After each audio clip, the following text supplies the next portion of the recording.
Manuel Cepeda. Manuel Cepeda es pionero en la introducción de la agilidad en Chile, ha sido asesor de transformaciones ágiles por más de 10 años en diversas instituciones nacionales y multinacionales. Además es académico y jefe de programas de la Pontificia Universidad Católica de Chile en tema de transformación digital, también de metodologías ágiles e innovación con tecnologías de información. Es conferencista internacional y ha dado charlas a nivel internacional, Europa, sobre Lean y Agile. Ok, muchas gracias a Manuel y empezamos con esta charla que la transformación digital no es digital, que tiene un título bastante atractivo. Muy buenas tardes. Gracias, Manuel. Súper, muchas gracias también ahí por la introducción. Voy a pasar a compartir pantalla entonces para comenzar con esta charla.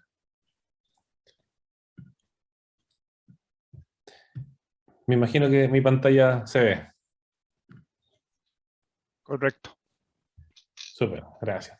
Bueno, hola a todos, un gusto saludarlos. Estoy con 3 horas más que ustedes allá, estoy acá en Chile, así que aquí estamos más avanzados en el día. Bueno, como bien me presentaron, esta charla se llama La transformación digital no es digital. Y bueno, la idea es que a medida que vayamos avanzando en la charla, vayan dejando sus preguntas, de tal manera que dejemos un tiempo importante para que también pregunten lo que necesiten. Puede ser de agilidad, transformación digital, cuáles son los desafíos, los obstáculos, etcétera. Bienvenido todo tipo de preguntas. Ok, vamos entonces. Bueno, en general, las tecnologías que nos están invitando hoy en día a abrir nuevas posibilidades que antes no estaban disponibles. Por lo tanto, las tecnologías están generando una disrupción a nivel no solamente del punto de vista tecnológico, también económico, político, social, etc. Hay grandes revoluciones que se han manifestado a través de las tecnologías, redes sociales, etcétera. Hay una influencia, por ejemplo, de las criptomonedas, cómo está impactando el sector financiero, etcétera. Entonces vamos a ir hablando un poquito de qué está pasando hoy en día en el mundo y por qué este concepto que se habla tanto de la transformación digital, invito a decir que no es un concepto tan digital. Bueno, ¿qué es esto de la transformación digital? Vamos un poquito con contexto. El 89% de las empresas que existían en la revista, en la Fortune 500, en el año 55, ya han desaparecido del listado. Es decir, hay una rotación enorme en las empresas más grandes del mundo. De hecho, las pioneras hoy en día están las empresas tecnológicas, por mucho tiempo fueron las empresas petroleras y extractivas, y sigue este movimiento fuerte de empresas que están entrando y saliendo de la Fortune 500. El 40% de las empresas actuales de la Fortune 500 desaparecerán en 10 años del listado. Es decir, algo que pasó en más de una década, ahora va a pasar en menos de 10 años y va a seguir acelerando. Por lo tanto, el cambio está aquí adelante, lo tenemos al lado y tenemos que empezar a descubrir qué tenemos que hacer para empezar a hacernos cargos como personas naturales y como organizaciones en particular. Entonces, hagamos una analogía. Hagamos la analogía del fuego. Por ejemplo, cuando el hombre descubre el fuego, alguien incluso podría haber dicho, bueno, descubrimos cómo manifestar el fuego de una manera provocada por el mismo hombre, y eso que puede parecer algo bastante importante, pero no tan trascendental para los hombres que descubrieron, o las mujeres que descubrieron esto, dicen, oye, mira, ahora que descubrimos el fuego está sucediendo un cambio, porque ahora como esto emite calor, quizás antes las noches, cuando los seres humanos se tenían que ir a acostar o resguardar en el fondo porque hacía demasiado frío, ahora no lo tienen que hacer. Se pueden mantener más tiempo alrededor de una fogata, pueden también calentar los alimentos, etc. Si calentamos la fogata, podemos conversar y socializar, cosa que antes quizás no hacíamos porque teníamos que estar resguardados. Si podemos calentar los alimentos, de hecho, hay una hipótesis muy loable que dice que gracias al calentamiento de los alimentos, el estómago ahora hacía una menor gasto energético, y como hacía un menor gasto energético, permitió que biológicamente nuestro estómago se fuera achicando y parte de la energía del cuerpo se fuera a otras partes, por ejemplo, a nuestro cerebro. Y eso también fue fomentando el crecimiento del lóbulo prefrontal, que tiene que ver con la capacidad de raciocinio, también toma de decisiones, resolución de problemas complejos y abstracción. Por lo tanto, vamos dándonos cuenta cómo una tecnología, como es el descubrimiento del fuego, va generando impactos no solamente en el fuego en sí mismo, sino que también genera impacto en nuestra biología, en nuestra capacidad de relacionarnos con otros, etc. Y esto va pasando con otras tecnologías. Ha pasado durante toda la evolución del ser humano, por ejemplo, con el descubrimiento de la rueda. Cuando se inventa la rueda, quizás antes habían pueblos que estaban a 20 kilómetros de distancia y el intercambio de bienes y servicios y de aspectos culturales era mucho más acotado. Pero con la invención de la rueda aparece un intercambio comercial, aparece un intercambio de formas de operar, prácticas, intercambio obviamente de lenguajes que permiten hacer una transformación de las sociedades en su totalidad. Por lo tanto, vamos viendo cómo ciertos elementos, ciertas invenciones que se le conoce como invenciones disruptivas, transforman todo el aparataje relacionado al ser humano. Y tenemos varios ejemplos más. Tenemos la invención de la escritura, por supuesto, la invención de la imprenta, por supuesto, las tecnologías como el celular, los computadores, etcétera, caen todos en la categoría de disruptores tecnológicos, entendiendo tecnología como el conjunto de herramientas y conocimientos asociados a un dominio en particular. Y de hecho, en el libro Reinventando las Organizaciones de Frederick Laloux, él menciona que un ser humano de 100 años hacia atrás, con suerte, vivía una disrupción tecnológica en su vida. Por ejemplo, la invención de la escritura. Pero nosotros, los que estamos en este momento viviendo en este planeta, vamos a vivir por lo menos 5 disrupciones tecnológicas que van a transformar la forma en cómo nos relacionamos como seres humanos y más allá de lo tecnológico va a impactar los aspectos económicos, políticos, culturales y sociales. Por lo tanto, esta analogía a la que les invito con el fuego es algo que va a estar sucediendo de manera acelerada y la tecnología, en particular los aspectos digitales, tienen bastantes manifestaciones sobre el fenómeno de los disruptores tecnológicos. Por ejemplo, yo puedo tener obviamente tecnologías, por ejemplo, web, y después puedo hacer evolucionar esa tecnología a otro tipo de tecnología, por ejemplo, blockchain, y esa plasticina tecnológica digital se manifiesta de una manera distinta y genera una nueva disrupción. Por lo tanto, vamos a estar acelerando estos procesos de disrupciones y va a entrar en el aspecto de la robótica, la automatización, aspectos financieros, etc. Por lo tanto, avanzando con esta tecnología, este descubrimiento que estamos viendo ahora, que es los habilitadores digitales, nos puede llevar a un territorio al cual no tenemos claridad de a dónde nos podríamos terminar con esto. Por lo tanto, podemos saber dónde estamos hoy, pero no vamos a saber dónde está en el futuro. O sea, fíjense ustedes mismos que con algo que nadie predijo, por ejemplo, la pandemia del coronavirus, mucha gente tuvo que encerrarse, mucha gente tuvo que cambiar sus prácticas, el comercio cambió, y todos los planes estratégicos que estaban desplegados quedaron obsoletos inmediatamente y tuvimos que cambiar la forma de abordar ciertas cosas. Obviamente la tecnología vino en nuestra ayuda para poder seguir operando en varias de las industrias donde estamos en los países actualmente. Bueno, ¿y hacia dónde nos está llevando esto? Bueno, el 70% de la fuerza laboral realiza hoy en día trabajos que se conocen como trabajos heurísticos. Y el resto son trabajos algorítmicos. ¿Qué es un trabajo heurístico? Es un trabajo que durante los días que van pasando, yo no repito las mismas actividades de un día para otro. Por ejemplo, el trabajo de la creatividad, el trabajo que hacen los desarrolladores de software, los gerentes, etc. Y hace más de 100 años y hacia atrás, la tortilla estaba dada vuelta. Antes era más trabajo repetitivo y algorítmico, y había menos trabajo heurístico o asociado a la creatividad. Y ahora se invirtió esto porque obviamente la automatización, los software y todos los procesos de repetición fueron tomados por las máquinas, y si no han sido tomados hoy, van a seguir siendo tomados. Ya no es raro ver máquinas donde uno compra los tickets sin una persona, la línea del metro que uno ya se maneja completamente automático sin un chofer, y así todos los trabajos que sean repetitivos van a ser tomados por las máquinas y por los computadores. Y el trabajo que va a quedar disponible para nosotros los seres humanos es el trabajo de la creatividad, que sería el trabajo heurístico. Entonces, bueno, obviamente estamos viviendo en una disrupción fuerte, y esto está pegando a los mercados, y están cambiando los paradigmas de cuáles son las organizaciones que terminan posicionándose en ciertas industrias, y antes la lógica era que las empresas que tenían, o las organizaciones que tenían los recursos principalmente naturales o los activos, eran los que tenían una posición dominante de mercado y tomaban las industrias y tomaban una posición dominante para que nuevos actores no entraran.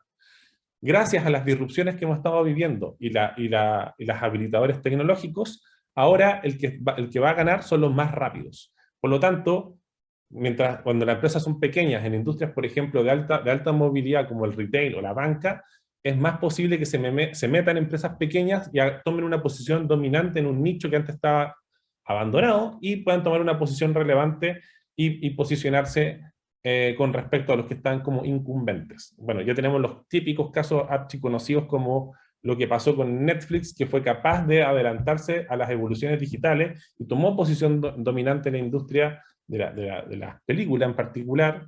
En la banca también está pasando fuertemente el mundo de las monedas, etc.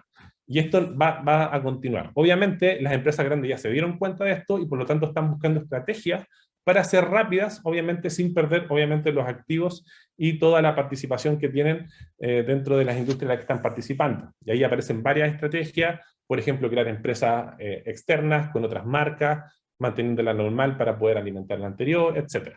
Ahí podemos también conversar eso si es parte de las preguntas que ustedes quieran tener. Por lo tanto, la rapidez hoy en día se ha convertido en algo importante, sobre todo en un entorno de alta incertidumbre. Entonces, irónicamente, en un mundo que cambia, jugar al seguro es una de las cosas más riesgosas que podemos hacer. Por lo tanto, tenemos que empezar a aprender a apostar, a tomar riesgos inteligentes. Si vamos a exponernos a algo, como aprendemos antes y después nos vamos posicionando para ir avanzando en ese aspecto en particular. Y ahí tenemos estrategias como la agilidad, estrategias de gestión en entornos de alta incertidumbre, etcétera, que nos ayudan para poder resolver estos problemas y estos dilemas. El cambio de paradigma en la gestión y también en la forma en cómo nos gestionamos como personas cambia radicalmente en entornos de incertidumbre versus lo que vivíamos 50, 100 años atrás, que eran entornos mucho más estables y por lo tanto habían ciertos paradigmas que se tomaban como verdades y nos permitían ser eficientes y poder lograr las cosas que queríamos en el entorno en particular en el que nos estábamos desempeñando en ese momento. Entonces, bueno, entendemos el punto. Entonces, ¿qué pasa con esto de la transformación digital? ¿A qué viene? ¿De qué trata? ¿Para dónde va? Bueno, vamos primero a las facetas de la transformación de un negocio, más allá del proceso de la transformación digital. Para transformar una organización, en particular, el proceso de transformación digital de una organización, es un proceso altamente complejo y tiene muchas aristas. Por ejemplo, aquí yo les menciono 11 aristas del proceso de transformación de una organización. Primero, podríamos transformar globalmente el negocio y el cambio del modelo de negocio. Por ejemplo, el modelo que propone Netflix versus el modelo de Blockbuster, o el modelo que propone Uber versus el modelo de los taxistas tradicionales. Podríamos también hacer un proceso de transformación digital, que ya vamos a entrar en detalle de qué trata eso, básicamente es cómo conectamos las posibilidades que entrega el mundo digital con los problemas y las oportunidades que están en el mundo de las organizaciones.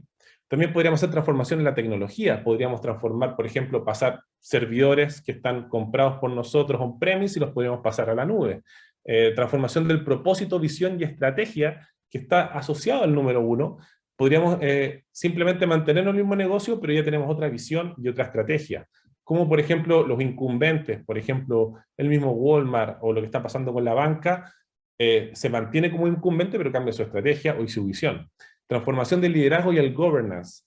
Hoy en día los líderes están llamados a transformar sus prácticas de liderazgo. Las prácticas que te hicieron exitoso en el pasado no garantizan el éxito en el presente ni en el futuro. Los liderazgos o jefaturas en el pasado decidían lo que teníamos que hacer los colaboradores y los colaboradores ejecutaban esas decisiones. Hoy en un mundo que cambia más rápido, si yo tengo que esperar a que una jefatura me diga lo que tengo que hacer, puede que sea demasiado tarde, puede que ya no atienda de manera correcta a un cliente y ese cliente me abandone. Por lo tanto, tengo que empoderar a las líneas operativas para que tomen también decisiones alineadas a los propósitos y la visión, y la estrategia puede ir cambiando a medida que van pasando cosas en el entorno, o nosotros como organización tomamos cierto protagonismo para cambiar las industrias y el entorno en el que estamos en particular. Por lo tanto, los liderazgos tienen que aprender, en vez de solamente tomar decisiones, tienen que aprender ahora a ser más coaches, a desarrollar habilidades a sus personas, tienen que enseñar a tomar decisiones. Desde el punto de vista de los colaboradores, tienen que aprender a tomar responsabilidades. Me ha tocado ver muchas personas que en la personal me dicen, mira, yo en verdad siempre me habían dicho lo que tenía que hacer, yo no asumía la responsabilidad de mis actos, simplemente los ejecutaba bien, y con eso me daba por pagado. pero en esta nueva forma de trabajar, yo estoy empoderado, tengo autonomía, y si algo que no corresponde, no quiero asumir la responsabilidad de esa apuesta, porque es una apuesta, estoy tomando decisiones en entornos inciertos. Y tiene que desarrollar estas personas esas nuevas habilidades en el mundo que nos toca vivir. Y obviamente el liderazgo tiene que aportar para no castigar el error de manera severa. Obviamente el error a veces va a ser natural en entornos de incertidumbre, porque no vamos a tener una bola de cristal que nos permita entender lo que va a pasar en el futuro. Tenemos que ir viendo y probando a medida que vamos avanzando cuáles son las cosas que hemos aprendido y cuáles son las decisiones que nos aportan o no nos aportan valor. Respecto al punto 6, transformación operacional, también vamos a transformar las operaciones, vamos a tener que transformar, ya estamos transformando incluso nuestros procesos, nuestros flujos de valor, que se conecten con la propuesta de valor que tenemos y lo que esperan los clientes y los usuarios de nuestra propuesta de valor. Nuestros clientes y nuestros usuarios están transformando también sus percepciones sobre lo que valoran y lo que no valoran. Estamos en una crisis ética, valórica, donde las personas están transformando algunas cosas que valoraban antes y hoy no valoran. Por ejemplo, la pandemia nos invita a valorar el aire libre, la naturaleza, casas más grandes, poder compartir más tiempo con nuestras familias, cosa que quizás antes de la pandemia no lo valorábamos tanto. Y esa transformación de los gustos, las percepciones, lo que la gente la satisface, transforma cómo toma decisiones a la hora de interactuar con nuestras organizaciones. Por lo tanto, nosotros somos los primeros en llamar a cambiar nuestros flujos de valor y nuestros procesos para que se conectan, llegan match con esa propuesta de valor, para que sigamos siendo vigentes en el mercado si estamos dentro de una organización. Transformación de la marca y el contenido. La marca finalmente es lo que la gente dice de nosotros respecto a nuestro producto o nuestras marcas en particular. Y si la gente empieza a ver algunas acciones que no fueron correctas, se viralizan, por ejemplo, en redes sociales, puede impactar fuertemente nuestras marcas e incluso destruir una empresa completa. Y empezar a trabajar nuestros contenidos que sean coherentes con nuestros propósitos, nuestros valores organizacionales. Respecto al punto 8, transformación de experiencia de cliente y relacionamiento. Ya los clientes no solamente valoran un buen producto o un buen servicio, también quieren que le entreguemos una buena experiencia, incluso si el producto es igual que el de la competencia. Por lo tanto, ya tenemos que fijarnos en el producto y en el servicio y además la experiencia que viven. Acá aparece el concepto, por ejemplo, de la omnicanalidad. Si yo compré algo, por ejemplo, en una tienda online y después lo quiero devolver presencialmente, debería haber coherencia entre esos sistemas para que yo tenga una buena experiencia. Si la tienda me dicen, esto lo compró online, devuélvalo online, o viceversa, me molesto mucho como cliente y tengo una mala experiencia y por lo tanto voy donde la competencia, donde hay más abundancia o me tratan de mejor manera. Por lo tanto, cómo me relaciono con los clientes es algo importante y cualquier mal paso puede generar una campaña viral en redes sociales que podría mermar fuertemente nuestras marcas. El punto 9, transformación del talento interno. Aquí tenemos que ver cómo vamos desarrollando las habilidades del talento. Algunas habilidades del sistema educativo tradicional ya están obsoletas y aún los colegios y las universidades siguen enseñando habilidades que ya no hacen sentido en el mundo en el que estamos viviendo. Una de las habilidades importantes a aprender ahora es la habilidad de aprender a aprender, la habilidad de aprender a desaprender, cómo cambiar prácticas, cómo generar nuevos hábitos, cómo adaptarme en entornos de alta incertidumbre, y son muchas habilidades que aún están rezagadas en el sistema educativo tradicional, que no se ha puesto a la altura de lo que estamos viviendo hoy en día. Y por lo tanto, como ustedes bien están haciendo en este momento, tienen que educarse por la suya. Somos una generación que estamos viviendo en medio del proceso de transformación, por lo tanto es responsabilidad nuestra ponernos a tope al respecto para no quedarnos atrás. Respecto al punto 10, transformación cultural, que habla de las prácticas, los sistemas de creencias, las conductas, cómo básicamente observamos el mundo y nos comportamos. El punto 10 es uno de los aspectos más importantes de un proceso de transformación y es uno de los que mayor obstáculos o potencia un proceso de transformación. Si tengo una cultura alineada con esta nueva forma de operar, se me va a hacer muy fácil el proceso de transformación, entre comillas, y si tengo una mala cultura o desalineada con este proceso de transformación, se me puede hacer muy difícil e incluso imposible el proceso de transformación. Y acá aparecen organizaciones que tienen que pegarle a la mesa, enseñar mucho a la gente, o incluso me ha tocado ver organizaciones que han eliminado áreas completas con personas porque están demasiado apuradas para que el proceso de transformación suceda lo antes posible. Y finalmente, de las 11 transformaciones acá, la transformación de la innovación, que tiene que ver con la capacidad de generar una cultura, de crear valor, de crear cosas, aceptar el fallo, porque la innovación sin fallo es imposible, la innovación que realmente genera un impacto, y cómo vamos transformándonos a la hora de generar nuestros procesos de innovación. Entonces, vámonos al aspecto cultural, que es uno de los aspectos que mayor obstaculiza los procesos de transformación digital. Acá en la metáfora del iceberg, nos vamos a las cosas que se observan. Las cosas que se observan son los productos, los servicios, etc. Ya si nos vamos un poquito más abajo, los clientes y los usuarios muchas veces no ven nuestros procesos, por supuesto. Están los procesos y sistemas y herramientas que se requieren. Por ejemplo, seguimos con gestión tradicional, hacemos gestión ágil, cómo son nuestros modelos de liderazgo, etc. Y las cosas que son más profundas, que donde realmente se podría decir que se juega el partido, es los aspectos que tienen que ver con el ser. Cómo somos como organización y cómo somos como personas, y si eso tiene un fit con lo que aspiramos a ser como organización. Ahí tienen que ver con los paradigmas, los sistemas de creencia, cómo miramos el mundo, cómo nos comportamos, qué valoramos, cuál es nuestro proceso de conciencia de lo que está pasando, y si estamos alineados con nuestro propósito personal, con el propósito de la organización. Por lo tanto, tenemos que observar esto. Algunas organizaciones se quedan pegadas mucho en la parte del medio y la de arriba, se quedan en las formas, pero pierden el norte de los aspectos más estructurales de las personas y cómo hacemos que cambien las formas de observar el mundo y sus paradigmas para que lo demás ayude al respecto. Obviamente lo de arriba ayuda a lo de abajo, pero si lo de abajo no se termina de transformar, vamos a volver a las viejas prácticas de la organización. Entonces vamos ahora a detallar un poquito el concepto de transformación digital para que lo entendamos de una manera mucho más visual. Generalmente la gente habla de las tecnologías digitales y también habla aparte de los problemas y las oportunidades. Y la lógica tradicional era que la gente de tecnología, que estaba muy alejada de la organización, se le pedía tecnología digital para resolver problemas y oportunidades que veía la gente en las áreas de negocio.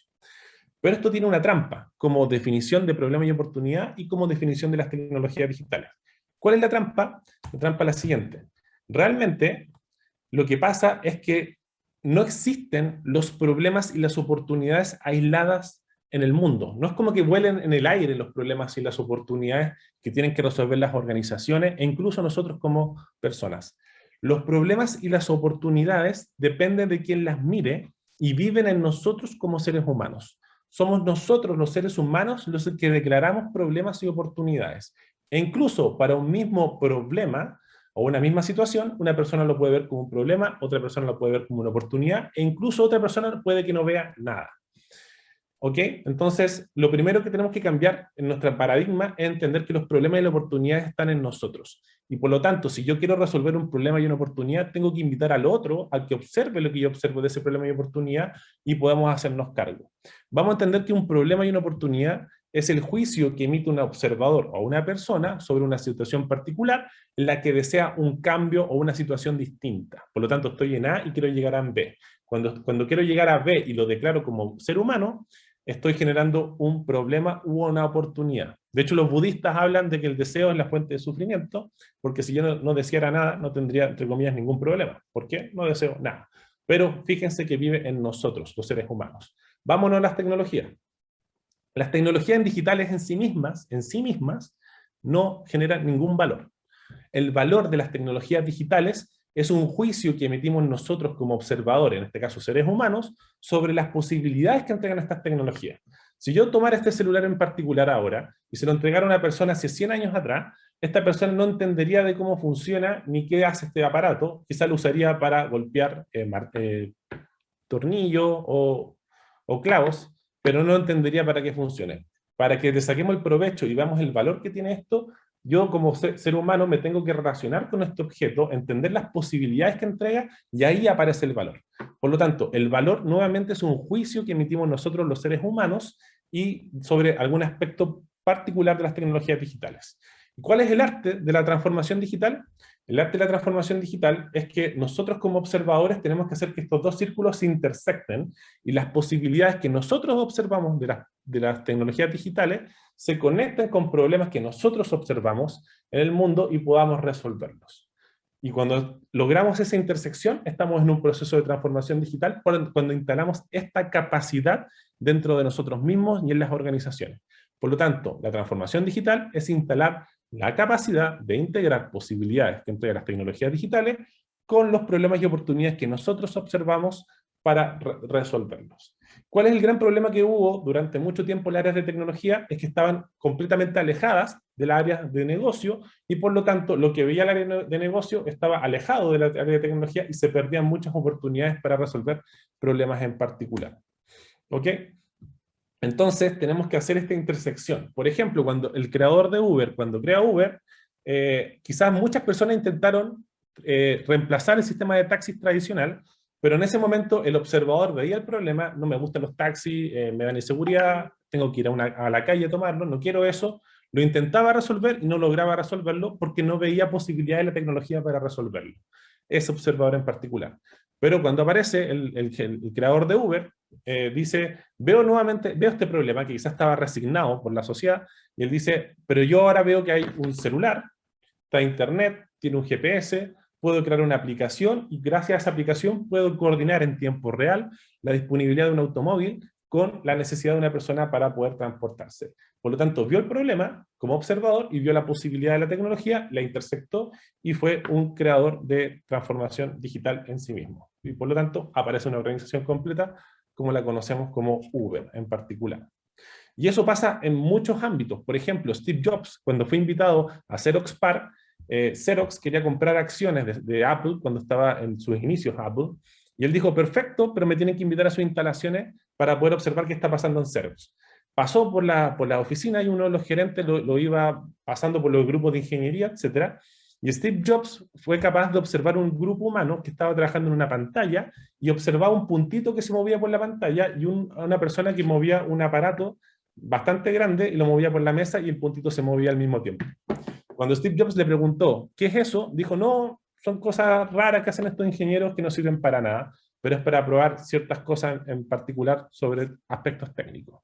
Steve Jobs, como observador, fue capaz de decir, aquí estoy viendo una oportunidad, una posibilidad que entre esa tecnología con un problema y una oportunidad que yo he visto en donde veo que los seres humanos somos más naturales con las cosas visuales que con las cosas escritas.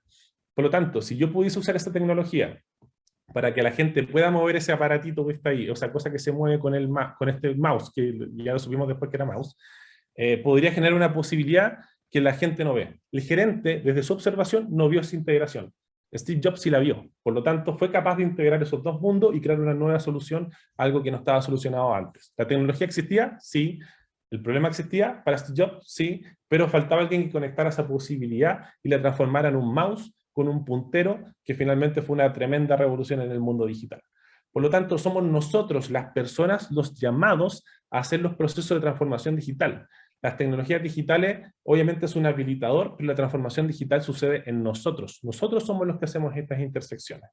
¿Y cómo podemos potenciar aún más los procesos de transformación digital? Bueno, hay varias formas. Por ejemplo, podríamos hacer que la gente de tecnología o la gente experta en tecnología se acerque al área de negocio y se empape de lo que está haciendo el área de negocio, entienda el problema que está resolviendo. Una vez un ingeniero de software que trabajaba para mí, estábamos en un importante retail resolviendo un producto de e-commerce y me dijo, mira, ya no sé qué hacer, creo que se nos acabaron las posibilidades de mejorar esto. Y le pregunté, ¿fuiste a ver al usuario y conversar con él sobre qué cosas está necesitando para que el sistema del e-commerce sea mucho mejor? Me dijo, no, porque eso me lo declaró el product owner y la persona que está a cargo de la necesidad del producto. Ya, anda, porque los mejores desarrolladores de software tienen una vocación innata en conectarse con los usuarios y con los clientes y empaparse de lo que está pasando por allá. Fue a una de las tiendas de este importante retail y habló con la persona que usaba el e-commerce. Era una tienda que trabajaba para las grandes empresas para que compraran pallets de productos en particular para esas empresas. Y cuando le preguntó a la señora que trabajaba ahí, le dijo, mire, mi gran problema con este software es que muchas veces la gente se enoja conmigo porque cuando yo me pongo a buscar al empresario por su nombre de empresa, me demoro entre 5 o 10 minutos porque hay muchos nombres parecidos y la gente se enoja, me presiona y de hecho me frustra demasiado. Se enojan conmigo y me retan. Y el ingeniero dijo, pero si lo buscáramos por el RUT, por la identificación fiscal, dijo, sería maravilloso porque sería muy rápido y tengo esa información. Esta persona se fue a un McDonald's que tenía internet al lado de esa tienda, programó 5 líneas de código, me dijo, volvió donde la señora y dijo que la señora se puso a llorar porque había una posibilidad real ahora de poder resolver eso y que no la retaran. O sea, fíjense la potencia que tiene que nosotros desde el área de tecnología nos conectemos con el área de negocio y nos conectemos con sus problemas y las oportunidades. Que no nos cuenten el cuento, vamos nosotros también y empapémonos. ¿Qué otra cosa podemos hacer para maximizar nuestra capacidad de transformación digital? Obviamente la gente del área de negocio tiene que empaparse de tecnología, de las posibilidades que genera la tecnología, ni siquiera con el detalle. Entender las posibilidades que entrega la tecnología y desde esta observación que tenemos del área de negocio decimos, oye, ya entendí que esta tecnología puede servir para esto y para esto, se me ocurrió que podríamos resolver este problema con esta tecnología en particular y dialogar con la gente de tecnología para encontrar nuevas posibilidades. Fíjese que la intersección aumenta el espacio de soluciones posibles. ¿Qué más podemos hacer para aumentar la capacidad? Podríamos, por ejemplo, obviamente en esta intersección aumentan los nuevos modelos de negocio, la innovación, la mejora continua, por lo tanto, integremos. Bueno, ¿qué otra cosa podemos hacer para mejorar esto? Podríamos invitar a más personas a la mesa. De hecho, la agilidad nos invita a eso. Hagamos equipos multidisciplinarios, conectémonos con el negocio de manera permanente. ¿Por qué? Porque si nosotros nos conectamos con otras personas, los otros nos invitan a nuevas distinciones de cómo observar el mundo y los problemas y se expande nuestra capacidad de observación. También podríamos invitar a nuevas personas del área de tecnología y nos pueden invitar a ver nuevas posibilidades. Por lo tanto, dialogar con la gente de negocio, con la gente de tecnología, viajar, conocer otras personas, otras realidades, otros usos de tecnología, nos expanden nuestras posibilidades y estos círculos crecen y aumentan nuestra capacidad para hacer los procesos de transformación digital. ¿Ok? ¿Cuál es el arte aquí? Obviamente, que aquí yo, por ejemplo, puse los círculos un poquito difuminados, porque a veces no sabemos con claridad cuáles son los problemas y las oportunidades que al ser resueltas generan valor, y a veces no tenemos claridad de las posibilidades que entregan las tecnologías digitales. Es una incertidumbre, es una pregunta incierta.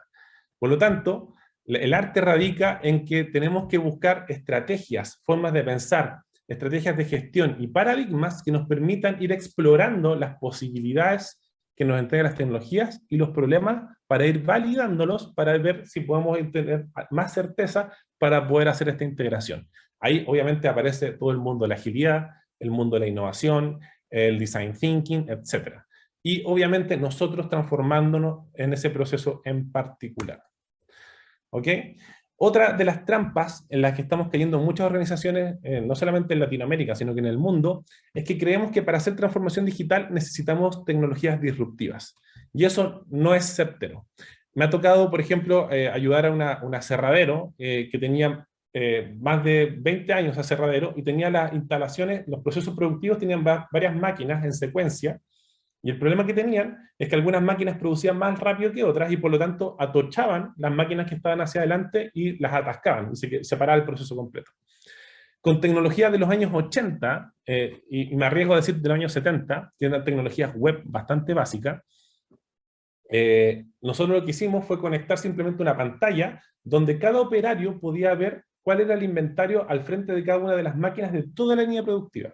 Gracias a eso, cada operario antes optimizaba localmente y sacaba la mayor cantidad de partidas por su máquina y atochaba de adelante. Pero ahora, al ver todas las máquinas, él decía, si sigo sacando más rápido la materia prima, voy a atochar el de adelante, entonces frenaba la velocidad y buscaban un óptimo global del sistema. O sea, fíjense que con la visualización del sistema completo, con tecnologías de los años 80, antigua, entre comillas, lograron hacer un proceso de transformación digital porque no había aparecido todavía un observador capaz de integrar el problema con la posibilidad que entregaba la tecnología y hacer el match. Por lo tanto, somos nosotros, los seres humanos, los que estamos llamados de manera natural a hacer los procesos de transformación digital. Hubo un tiempo en que los seres humanos estábamos, comillas, perdiendo trabajo, siendo reemplazados por la automatización, pero ahora estamos siendo el eje central de este proceso porque se necesitan creativos capaces de hacer estas integraciones del proceso de transformación digital. Entonces, bueno, aparecen muchas herramientas de visualización que nos permiten conectarnos con otro, tener un lenguaje compartido, conectarnos con otras personas, y esas son las herramientas que hoy en día aparecen muy en boga, pero si esas herramientas no están conectadas con lo que les estoy conversando yo, del observador que es capaz de integrar, puede que esas herramientas no sirvan para nada, y me ha tocado ver muchas veces equipos usando herramientas y echándole la culpa a la herramienta, pero no se dan cuenta que las conversaciones y las reflexiones no tienen el nivel de profundidad que se requiere para encontrar nuevas soluciones al respecto. Por lo tanto, bueno, aquí a algunos les puede dar un poquito de miedo que cómo desarrollo estas habilidades que tenemos que hacer al respecto. Y bueno, muchos podrían estar en la zona de confort, hay que salir de la zona de confort, arriesgarse, generar nuevas habilidades para ir a la zona mágica, como que se conoce. Para llegar a la zona mágica, obviamente van a pasar cosas que no espero que pasen, o sí que espero que pasen, voy a estar incómodo, pero tengo que avanzar hacia allá, y mientras antes pase para allá, más rápido voy a estar en una nueva zona de confort, donde yo estoy en un mundo de incertidumbre y resolviendo de manera correcta. Lo que antes se buscaba en los sistemas de gestión en entornos de certeza o entornos estables era un sistema de gestión predictivo. La confianza de los equipos estaba en la predicción. Yo soy capaz de predecir lo que va a pasar de acá a 6, 1 año, 2 años, armo una carta GAN completa con todas las actividades y si el mundo era lo suficientemente estable, perfecto, entonces mi seguridad la tomaba desde la capacidad de predecir y entender los contextos, que eran más estables. Hoy en día, el mundo es más incierto, pasan cosas que no son predecibles, hay mayores disruptores tecnológicos, sociales, económicos, de salud también, y por lo tanto ya no puedo buscar mi confianza en la capacidad de predecir, tengo que recuperar la confianza ahora en mi capacidad y en mis propias habilidades. Tengo que desarrollar mis habilidades para gestionar en entornos de incertidumbre sin la necesidad de saber lo que va a pasar de acá a 6 meses, 1 año, 2 años en particular. A mí me gusta mucho la metáfora del jugador de videojuegos. Yo cuando juego videojuegos no entiendo lo que va a pasar, no sé qué va a pasar en 10 segundos más, pero sí confío en mi habilidad de ir resolviendo a medida que las cosas van pasando, y eso es lo que tenemos que desarrollar. No confío en mi capacidad de predecir lo que va a pasar en el videojuego, confío en mi capacidad de que sin importar lo que pase, soy capaz de monitorear el entorno y tomar acciones según lo que corresponda en particular. Por lo tanto, salgamos a navegar en este mundo incierto, desarrollemos las habilidades que se requieren al respecto y hacer finalmente que las cosas sucedan. Y como parte final de esta charla, después vienen con preguntas las que quieran, las organizaciones que van a prosperar y dictarán las reglas del juego en los próximos años serán aquellas que entiendan y promuevan el cambio como algo natural. Desarrollar la habilidad de nuestra gente para gestionar el cambio es una de las habilidades centrales en el siglo que nos toca vivir actualmente. Bueno, ahí les dejo el sitio web de nuestra empresa consultora y de formadora de cursos de agilidad y de transformación digital, etc. Eso, escucho preguntas, comentarios, lo que necesiten.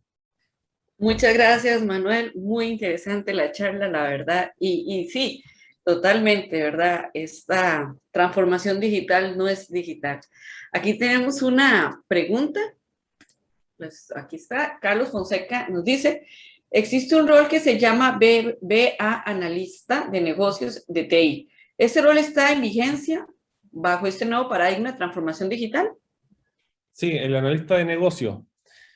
Mira, Carlos, mira, aquí no hay grandes verdades. Si ese analista de negocio es capaz de conectarse con las posibilidades de la tecnología y con las posibilidades y los problemas del negocio, va a estar súper vigente, ¿ok?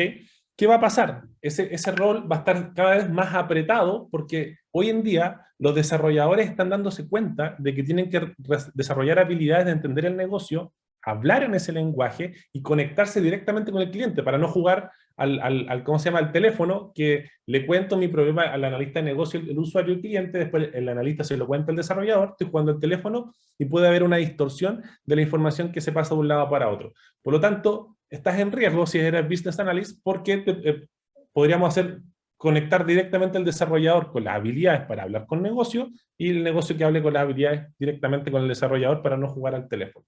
Pero si ese mundo no tienen esa habilidad o no han desarrollado esa habilidad, el business analyst todavía va a tener posibilidad de manifestarse en ese mundo y aportar.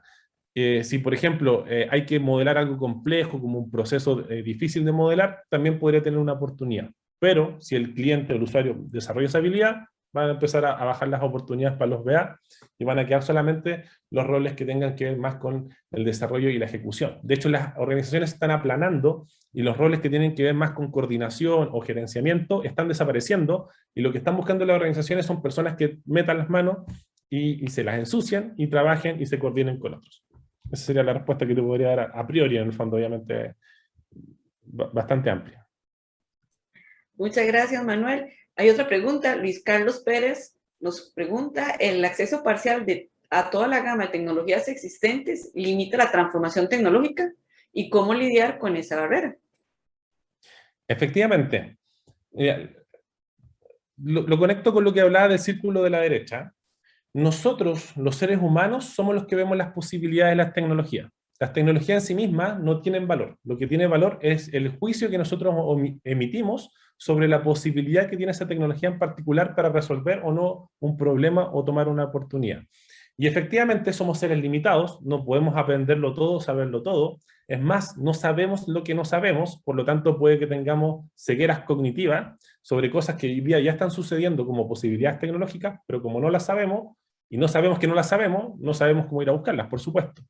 Por lo tanto, esa ceguera siempre va a estar disponible, y lo que tenemos que buscar son dos caminos. Primero, entender que hay ciertas tecnologías que tienen ciertas posibilidades que si nosotros las reflexionamos o las conversamos con otros, podríamos conectar ya problemas que estamos viendo hoy en día sin necesidad de tener acceso a las tecnologías más nuevas o las más disruptivas. Ahí hay un espacio enorme que podemos trabajar. Y obviamente hay que buscar algunas estrategias para ir encontrando esas posibilidades, esas tecnologías. Por ejemplo, hacer benchmark, estudiar lo que están haciendo otras empresas, ver aplicaciones de esas tecnologías, hacer brainstorming para poder ver cómo ocupar la aplicación de una tecnología en particular en cierta industria, en la industria nuestra en particular, para conectar los puntos en particular. Conectarnos, obviamente, investigar en Internet. Hoy en Internet está lleno de información. Podemos buscar en YouTube, en Wikipedia, lo que sea, para que se nos ocurran a nosotros como observadores nuevas posibilidades en particular. Y también otra estrategia que ocupan algunas empresas, de hecho Steve Jobs, cuando vio el tema del puntero con el mouse, contrató a los ingenieros, se los llevó de Xerox a Apple, se los robó en el fondo. También es una estrategia que ocupan muchas organizaciones, ocupan el talento de otras empresas y se traen a los observadores de esas empresas para que los conecten con nuevas oportunidades. De hecho, los startups muchas veces son comprados por las grandes empresas, no porque no puedan hacer esa tecnología. A veces uno dice, pero ¿por qué compraron esa aplicación móvil si esa empresa tiene millones de dólares y la podría haber hecho ellos mismos? A veces uno se hace esa pregunta. Lo que están comprando no es la aplicación móvil en particular, están comprando el equipo humano, el founder que lo creó, los riesgos que vieron, las oportunidades que encontraron, los fracasos que encontraron, que la empresa que las compra no las ve, y por lo tanto acelera el ciclo de desarrollo de ese producto, obviamente lo apalanca con sus propios activos, si es que es requerido, y por lo tanto compra también ese talento y esa capacidad de observar posibilidades de la tecnología que quizás la empresa madre no las tiene. Por eso pagan millones de dólares, no lo pagan por la aplicación tecnológica en particular. Eso. Muchas gracias. Yo tengo una pregunta. En esa transformación digital, que no es digital, ¿cuál cree usted que es lo que tenemos que cambiar en Latinoamérica específicamente? Nosotros como estos países no desarrollados, como nos dicen. Ya, bueno, súper buena la pregunta. Aquí obviamente es una opinión bastante personal. Yo creo que en Latinoamérica muchas veces nos gusta echarle la culpa al empedrado. Es como, no, es que ellos pueden porque tienen esto A, B, C y D. Y muchas veces nuestro propio lenguaje es muy pasivo-reactivo y nos cuesta tener un lenguaje mucho más proactivo, propositivo. A veces en startups de otros países parten con nada y uno cuando va entendiendo las historias de estas empresas que nacen, tenían las mismas dificultades que teníamos nosotros en Latinoamérica, pero ellos no se creyeron esta creencia limitante donde hay que tener capital o hay que tener X, Y y Z para poder lograr ciertas cosas. Acá la invitación, como tú bien dices, de esta charla es que somos nosotros que tenemos que desarrollar esas capacidades de observación. Y si no la tenemos, rodeémonos con personas que tengan esa capacidad, empapémonos de esas personas. Yo creo mucho en que somos el promedio de las 5 personas con las que más nos reunimos. Por lo tanto, si yo me doy cuenta que en mi círculo familiar o mi grupo de amigos me están generando creencias limitantes que se van pegando en el fondo, tengo que buscar alguna forma de salirme de esto e ir a buscar, por ejemplo, comunidades de emprendedores, empresas que estén innovando, personas que estén en otro paradigma para yo poder observar el mundo de una manera distinta. Ahí yo creo que tenemos nosotros mucho que hacer y empezar a hacernos cargo de nuestras propias vidas en el fondo y no esperar que el Estado o que algo externo o mágico suceda para que se me resuelvan todos los problemas. Yo creo que también muchas veces estas distorsiones suceden también por aspectos religiosos. De hecho, vengo de una cuna bastante católica cristiana y por ejemplo, ciertas creencias, por ejemplo, es más fácil que un rico pase por una aguja en el fondo que una persona no rica por al reino de los cielos. Esas cosas, de repente uno dice, chuta, ganar plata no está bien, ganar dinero no está bien, y es todo lo contrario. O sea, si nosotros somos buenas personas, le hacemos bien al mundo y tenemos dinero y poder, es mucho mejor para el mundo que si no lo hacemos, en el fondo. O sea, podemos hacer mucho más impacto. Y como estamos bien dogmatizados por ese tipo de sistemas de creencias, tenemos que también mirarlos con altura de mira. No está mal ser cristiano ni católico, pero también ver que hay cosas que son distintas que nos pueden ayudar a hacer un mejor bien. En el fondo, sistema de creencias. Esa sería mi respuesta. Excelente. De hecho, y también lo que usted decía, observar, porque nuestros problemas en Latinoamérica tal vez sean diferentes a los que se están haciendo, bueno, son diferentes a lo que hacen en Europa y eso, y a veces no estamos tomando esas oportunidades en la observación, ¿verdad? Propia de nuestro contexto, nuestra cultura. Y tengo otra pregunta que me surgió también, ahora que cuando usted me respondió esta otra. ¿Cuál es esa habilidad blanda, cree usted que necesitamos para trabajar esa transformación que no es digital? Súper buena la pregunta también. Mira, acá hay un concepto que yo lo llamo dos estados de ánimo base. Hay un estado de ánimo que es estado de ánimo de certeza, que un estado de ánimo es una predisposición a la acción. El estado de ánimo de certeza es que yo voy tomando decisiones con convicción y voy ejecutando con convicción al respecto, ¿ok? Y ese generalmente la mayoría de la gente lo tiene, o sea, anda actuando como si supieran todo lo que pasa en el mundo, ¿ok? El segundo estado de ánimo, que es más escaso, es el estado de ánimo de apertura. Es un estado de ánimo en donde yo digo, parece que la ceguera cognitiva está disponible y hay cosas que yo no sé que no sé. Por lo tanto, en vez de andar con sobreconvicción, me hago más preguntas sobre algún aspecto en particular y desde esas preguntas que me hago, voy viendo si existen nuevas posibilidades para resolverlas. Y por lo tanto, como ando con la pregunta y no ando con la certeza, me conecto con personas que me podrían dar mejores soluciones al respecto, leo sobre esas personas. La capacidad de leer, conectando con tu pregunta anterior, es una capacidad que está muy baja en Latinoamérica. Tenemos que ser expertos en leer. Las personas más exitosas en el mundo son fanáticos de la lectura. Tenemos que cambiar nuestra lectura, es una invitación a una reflexión paradigmática. Por tanto, leer a la gente que realmente corresponde. O sea, leamos a gente exitosa en los campos que nosotros queremos ser exitosos, que se nos empapen esos paradigmas y los echemos a andar y los practiquemos. Esa también es una habilidad esencial que es muy escasa en Latinoamérica, la habilidad de practicar las cosas. Muchas veces decimos, no, a mí no me funciona, o yo no he visto que esto funcione, y por lo tanto necesitamos ver para creer. A veces hay que creer para ver y practicar. Muchas veces hay que practicar las cosas para desarrollar alguna habilidad. Y acá lo conecto con una mentalidad que ganadores de premios Nobel establecieron de que uno puede tener una mentalidad de crecimiento, una mentalidad estática. También me toca ver mucha gente de mentalidad estática que cree que ya están definidos, ya no tienen más talento para nada, son malos para cantar, son malos para jugar a la pelota, etcétera. Pero todos tenemos un potencial que practicando lo podemos desarrollar con mentalidad de crecimiento. Y esa mentalidad de crecimiento tenemos que instalarla para que sepamos que podemos ser buenos, podemos ser mejores. Acá en Chile en particular, nosotros éramos muy malos para el fútbol y fíjense lo que pasó con un cambio de paradigma. Los mismos jugadores, un entrenador les cambió el paradigma a los jugadores y mire todo lo que lograron en un momento. O sea, la mente es muy poderosa para crear y también para destruir. Por lo tanto, tenemos que ser conscientes de eso y observar. Muchas gracias. Francisco levantó la mano y sí, también nos puede ayudar ahí con las preguntas. Gracias, Francisco.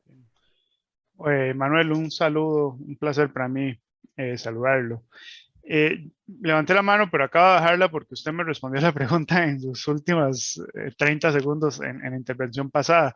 Mi pregunta iba dirigida a cuál es su opinión respecto a, vamos a ver, a esas habilidades que hay que tener para poder conectar el problema con la solución, ¿verdad? Y hacer ese match.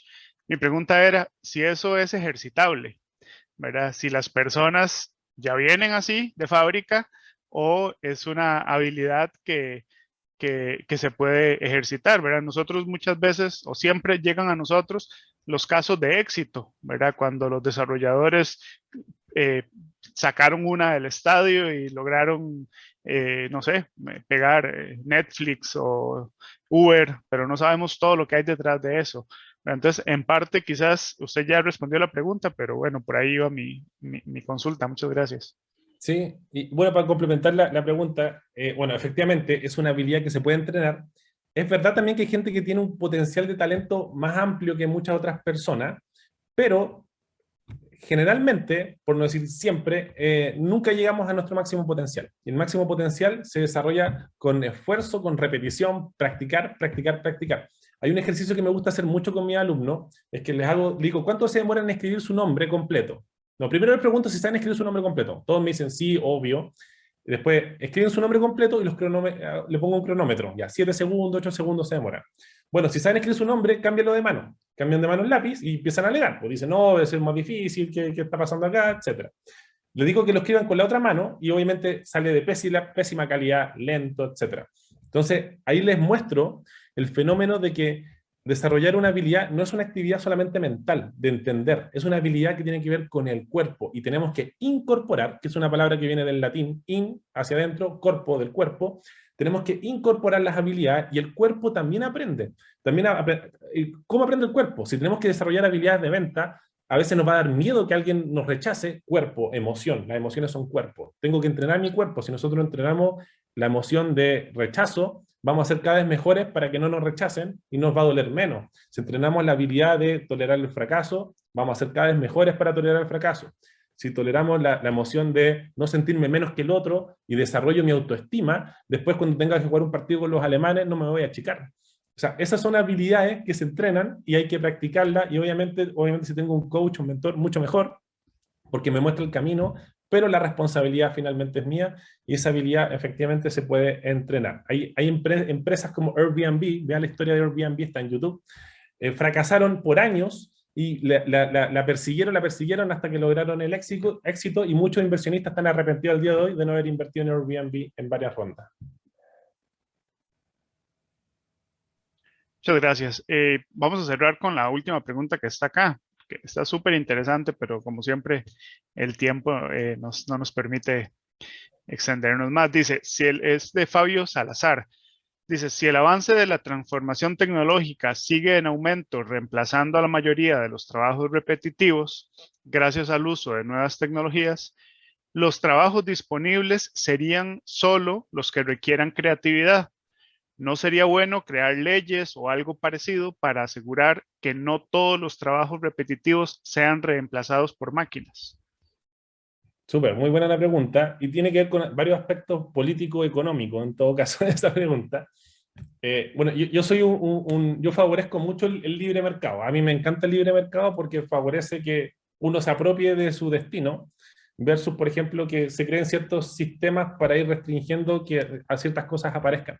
Yo creo mucho en la capacidad y el talento de las personas, de los seres humanos, y soy un convencido de que si nosotros no hacemos esa restricción, y obviamente tenemos políticas públicas y también privadas como personas, como familia, en desarrollar estas habilidades no va a ser necesario. Pero obviamente va a haber un conjunto de personas no menor que van a quedar en el incumbente por un tiempo, que van a quedar como yo desarrollé otras habilidades en un momento y ahora me están dejando sin trabajo. Y eso es efectivo y está sucediendo en el mundo, tal cual. Por lo tanto, quizás podríamos hacer políticas de transición, si queremos hacer un gris en el fondo, donde vamos ayudando a estas personas para que se reconviertan. Yo estuve asesorando a una importante retail, parecido al que les comenté anteriormente, y estaban trabajando con los cajeros y las cajeras, porque estaban quedándose sin trabajo, porque aquí están las máquinas de autoatención. Entonces uno pasa el producto y chao, no hay cajera o cajero. Y lo que hicieron fue ofrecerles mejor sueldo y capacitarlas y entrenarlas, pero para que sean trabajadores funcionales en varios aspectos, reponedores de góndola, inventario, caja también si es necesario, y llegaron a un ganar-ganar, donde mejoraron el sueldo, pero también mejoró la empresa su capacidad de flexibilidad. Yo creo que tenemos que llegar a esos acuerdos, creo que es posible, los seres humanos podemos generar neurogénesis, o sea, podemos generar neuronas hasta que nos morimos, quizás es más lento mientras más edad tenemos, pero la neurogénesis está hasta que el día de nuestra tumba, por lo tanto podemos seguir aprendiendo. Si tenemos sobre todo mentalidad de crecimiento, vamos a poder desarrollar muchas de las habilidades que muchas veces creímos que eran imposibles, como cantar, desarrollar software o, por ejemplo, ser reponedores en un supermercado en particular. Muy bien, muchas gracias, Manuel. La verdad que fue un placer escuchar la charla. sería súper interesante seguir y tomarnos un café y hablar, porque la verdad que el tema está muy interesante y quedaron algunas preguntas por ahí, pero cualquier cosa se las hacemos llegar, porque ya se nos va el tiempo. Más bien agradecerte y Yorleni, no sé si quería comentar algo, creo que tienes el micrófono. No, agradecerle a Manuel, un placer y de verdad muchísimas gracias por acompañarnos. Súper. Muchas gracias también a ustedes por la invitación. Yo feliz de conversar con todos ustedes. No les veo todas las caras a todas las personas, pero genial de estar aquí conversando con ustedes.